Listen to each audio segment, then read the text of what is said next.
Hello, welcome to Sound and Fury Book Reviews. As usual, I am Tina. Today I'm doing a book review of Death on the Caldera by Emily Paxman. This is a book coming out June 17th, 2025 from Titan Books. It's a fantasy novel. I received this art from NetGalley in exchange for a fair review. A multi-POV mystery with an equally interesting world building and magic system, Death on the Caldera is a perfect blend of fantasy and mystery. What is it about? A blend of fantasy and Golden Age crime, set in an unforgiving landscape that steams with sulfur and bubbles with lava. The Lynn siblings, Kellen, Davina, and Moral, are anxious to return to the kingdom of Helger before their father dies, leaving Kellen to assume the throne as king. They book tickets on a luxury express train, expecting a swift journey home. But disaster strikes when the train engine explodes, stranding the siblings atop a caldera bubbling with volcanic magic. The crash triggers Davina's latent witch powers, but her magic disrupts her ability to remember what she was doing when the explosion took place. While the witch would be a prime suspect for the explosion, the only ones who knew Davina might become one are her brothers, who never warned her, driving her away from them. And to add insult to injury, someone is bumping off the surviving train crew and passengers. But it can't be Davina, can it?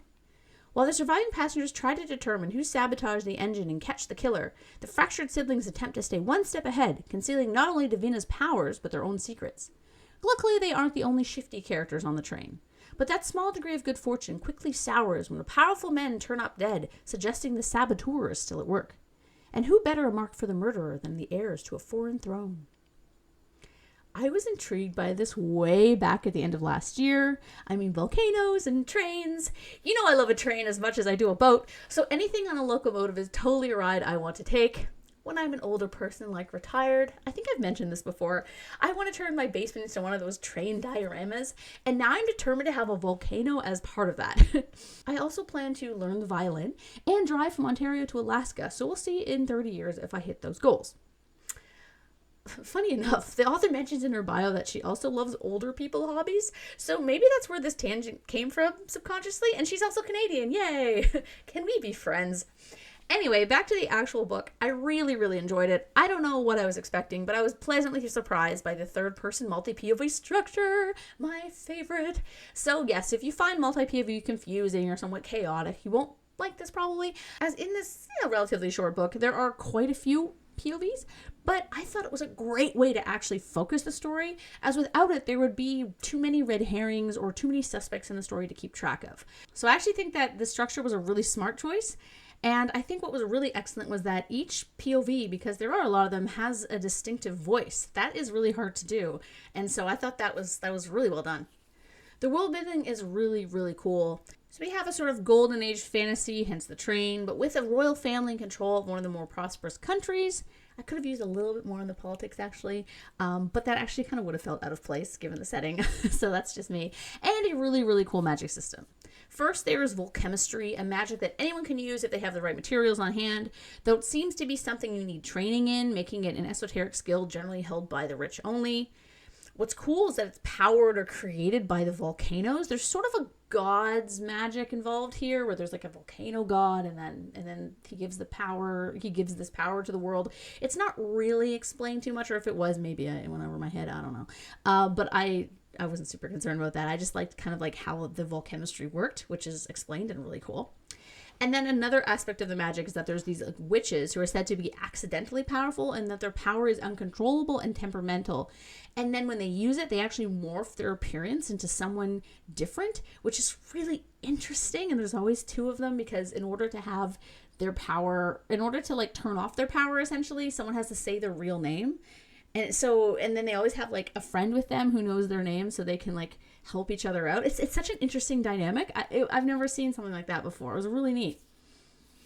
What's also interesting is that the kind of witch idea that, women's magic is uncontrollable and temperamental is used as a way to control and hamper women's freedoms in this world. It generally doesn't get a lot of play in the novel, but it seemed to be on track to expand upon, perhaps if there was a part 2 in the story. I just thought that was really, I don't think that was an accidental choice. This seems like a lot, as normally I don't really explain magic systems when I talk about fantasy books, because it's kind of more fun to understand it as you go, but that's not even like half of it.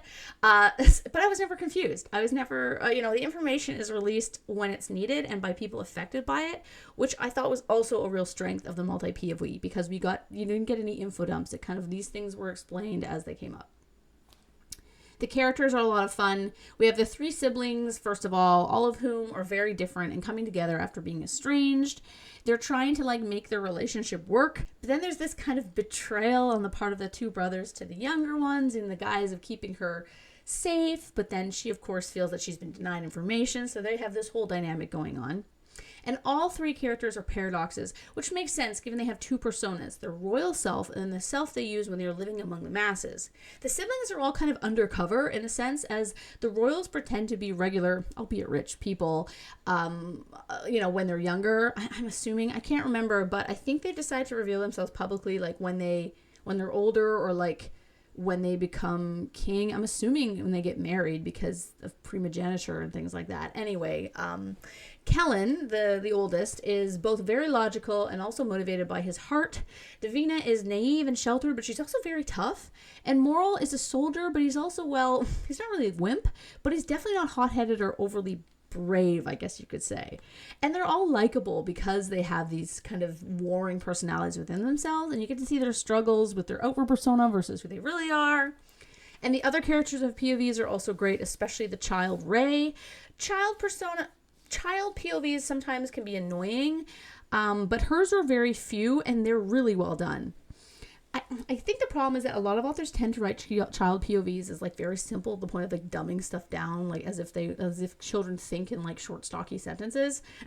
But the real way to do it, I think, is how this book does it, and that's just to throw in words here and there to describe high-level concepts that a child wouldn't understand. I thought that was really, really good.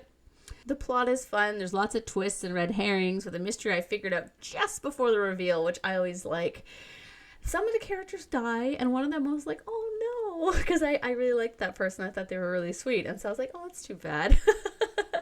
The descriptions, especially of the landscape, are really immersive and fun. If you love really cool settings, this book provides that. The action sequences were also well described and moved at a great clip. There was some really cool kind of evocative imagery when those things take place.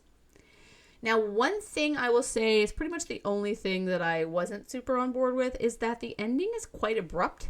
While the main kind of mystery is resolved, we have answers, smaller issues were left hanging, almost as if there's supposed to be a sequel. I really hope there is.